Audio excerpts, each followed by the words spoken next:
جائے گی. اب مسئلہ سنو. ایک مفتی صاحب ہم کو دلی ایئرپورٹ پر ملے. وہ کئی مرتبہ کہہ چکے تھے حضرت داڑھی خلاف شرع ہے آپ کی. یہاں بھی کہا گیا صاحب. میں نے کہا بھیا قرآن مقدس میں تو دکھاؤ. کہا ہے تو ایک مشت کا حکم ہے قرآن میں. میں نے کہا کہاں؟ کہا وہ موسیٰ علیہ السلام نے فرعون کی داڑھی پکڑی تھی نا. تو میں نے کہا فرعونی ہو کیا؟ شریعت مصطفیٰ کی چل رہی ہے یا فرعون کی چل رہی ہے؟ دلیل دو تو کوئی ڈھنگ کی دو، ڈھنگ کی دلیل. آج میں یہ مسئلہ سمجھانا چاہتا ہوں اور کھل کے سمجھانا چاہتا ہوں. میں مفتی بھی ہوں، عالم بھی ہوں، کالج سے پڑھائی بھی کی ہے میں نے. اندھ بھکت نہیں ہوں، سالاب کا مینڈک نہیں ہوں. جو بات کہوں گا سمجھ سمجھ کر کہوں گا اور دلائل کے ساتھ کہوں گا. ایک مشت داڑھی رکھنا بھی حرام نہیں. مفتیان کرام توجہ میں.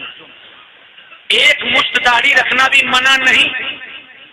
ایک مشت سے چھوٹی بھی اگر کوئی رکھ لے تو کوئی حرج اور گناہ نہیں.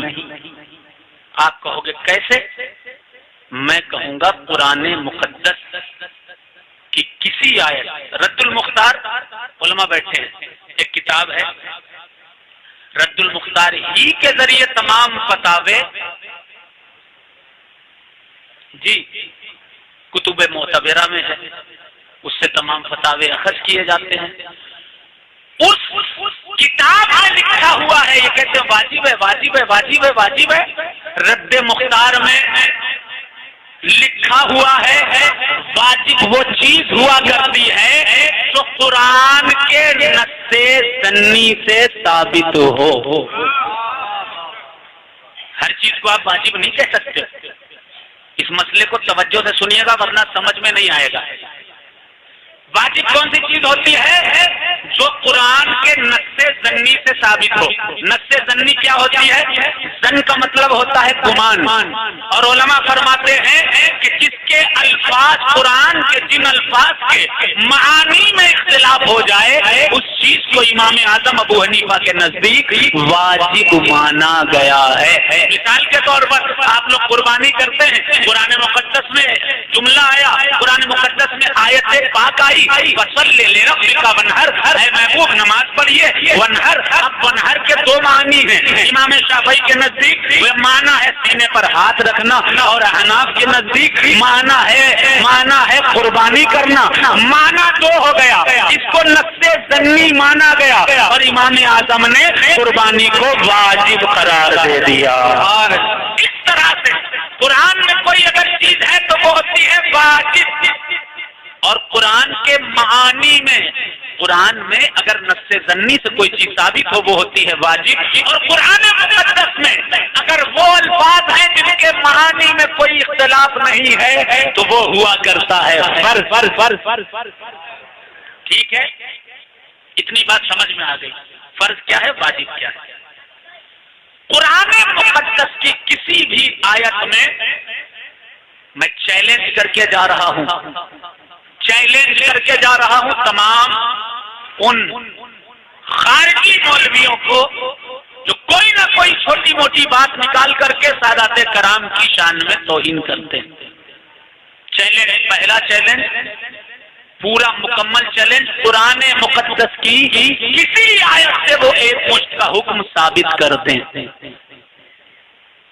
توجہ سے سنیے گا اور پورے وثوق، پورے اعتماد کے ساتھ بول رہا ہوں. بزرگوں نے رکھی، صحیح کیا، وہ بھی جائے. اگر چھوٹی کسی نے رکھی تو پتا ہے کس نے رکھی.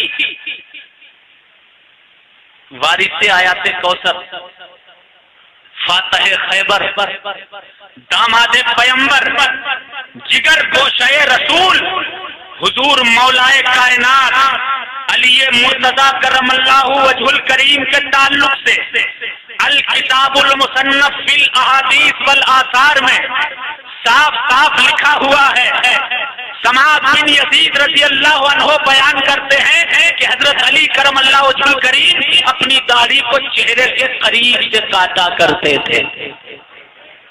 یہ حدیث دیکھیے احکام الطہارہ میں سنن الفطرہ میں لکھا ہوا ہے حضرت مولا علی کرم اللہ وجہ الکریم بھی اپنی داڑھی کو چہرے کے قریب کاٹا کرتے تھے.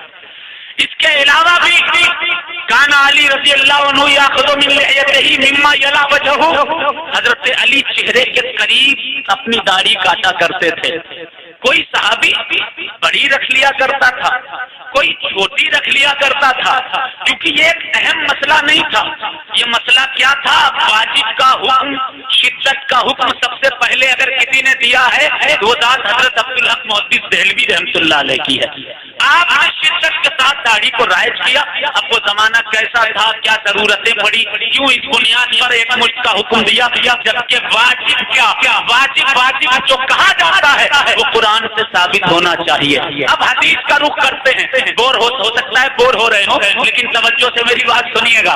حدیث مصطفیٰ صلی اللہ تعالیٰ علیہ وسلم میں کیا آقا کائنات صلی اللہ علیہ وسلم نے فرمایا جس سواربا وارخلہ خالف المجوس، مونچھیں کٹاؤ، داڑھی بڑھاؤ، مجوسیوں کی مخالفت کرو. ہاں یہ حدیث ہے، مونچھیں کٹاؤ، داڑھی بڑھاؤ، لیکن کتنی بڑھانی ہے؟ ایک مچھ، اس سے کم، اس سے زیادہ؟ حضور نے کچھ بیان ہی نہیں فرمایا، کچھ بیان نہیں فرمایا. چلو یہ سب باتیں عالمانہ باتیں، بڑی بڑی باتیں آپ لوگوں کے سر کے اوپر سے جا رہی ہوں گی. شارٹ اینڈ سویٹ ایک بات سمجھ لیجیے، رسول پاک نے جس چیز پر شدت کی اس پر امت کو شدت کرنی پڑے گی.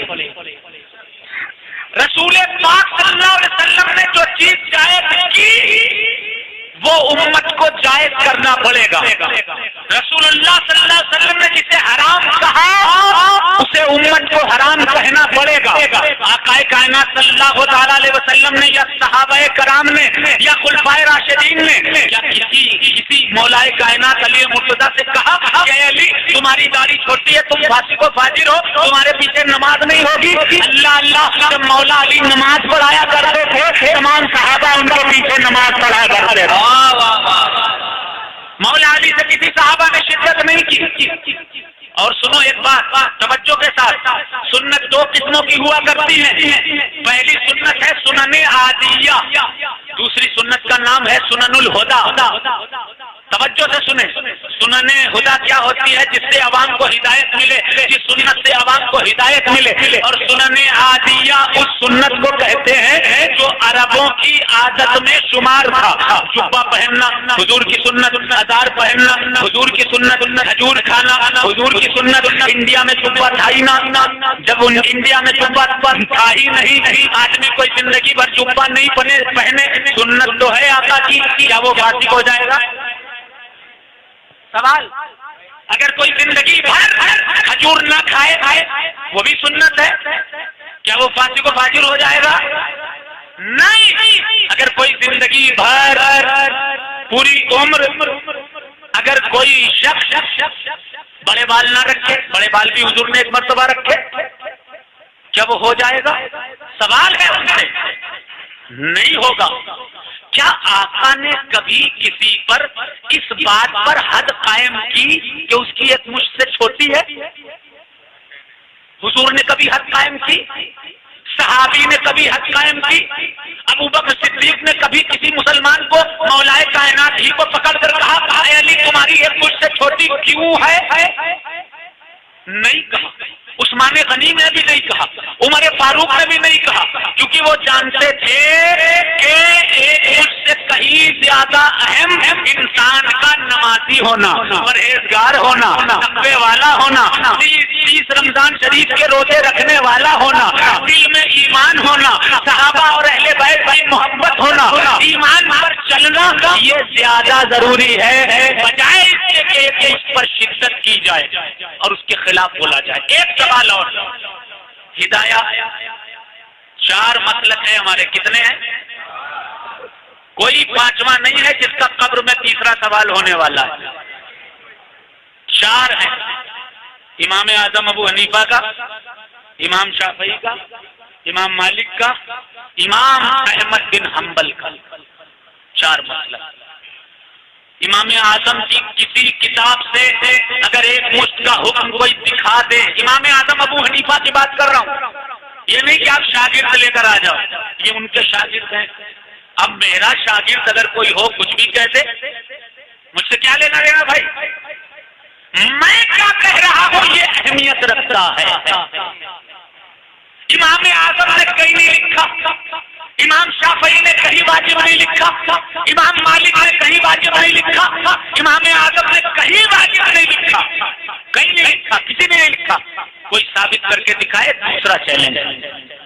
حضور نے کوئی حد مقرر نہیں کی، یہ تیسرا چیلنج۔ پہلا قرآن مقدس میں کوئی دکھائے، پھر سے سن لیجئے، قرآن مقدس میں کوئی دکھائے، حدیث میں دکھائے، یا پھر جو 4 امام ہیں، امام اعظم ابو حنیفہ، امام شافعی، امام مالک، امام حنبل، امام اعظم ابو حنیفہ کی خود کی لکھی ہوئی کتاب الفقہ الاکبر ہے، ساؤتھ افریقہ کے نوکری کورس میں میں نے خود پڑھی ہے، اس کتاب میں بھی کہیں واجب نہیں لکھا۔ اگر لکھا بھی ہوتا پھر بھی رسول اللہ نے اگر شدت نہیں کی، فاسق و فاجر نہیں کہا، صحاب نے نہیں کہا، تو آپ کو کوئی حق نہیں بنتا ہے کہ آپ کہو۔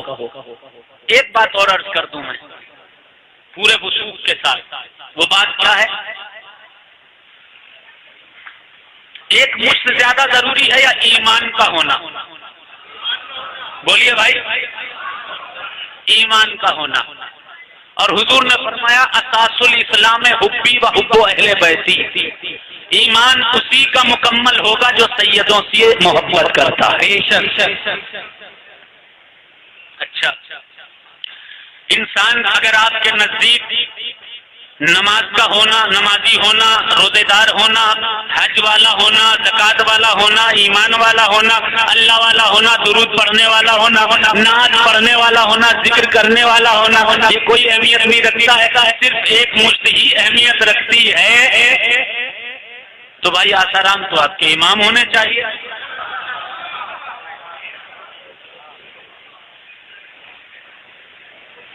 اور بابا رام جو صاحب کی ابتدا میں تو آپ کو تیاری کرنی چاہیے کہ عیدین پڑھیں۔